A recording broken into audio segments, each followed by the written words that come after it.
At Shipsy, we have created AI-powered software for shippers and logistics companies to help them optimize their logistics. So when Shipsy were deciding on choosing a regional headquarter, the top things in our mind was easy access to resources, access to global market, a place where you can have top talents, a very safe and secure environment. And Dubai happened to be at the epicenter of all these things. Opening a company in Dubai is not very expensive. The process is very transparent, very easy to use, very digital. Took us less than a month from end-to-end process. You have golden visa, which gives you a much more stability when it comes to setting up a business here and even moving your family. Being in logistics transformation industry, we work globally. Dubai ranks, I think, 11th in terms of global container movement. We process more than 10 million deliveries through our platform on a daily basis. Almost 70-80% of the companies will have their goods routed through Dubai.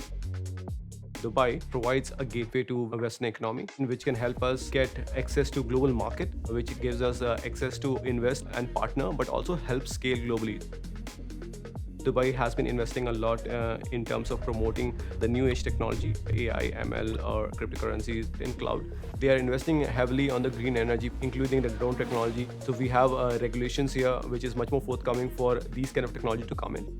And that is why you see a lot of top talents, executives with their entire family moving here. The standard of living here is very, very high. So there are several factors which helped us choosing Dubai as the key regions for us. This is a place where you can not only partner but grow and innovate together.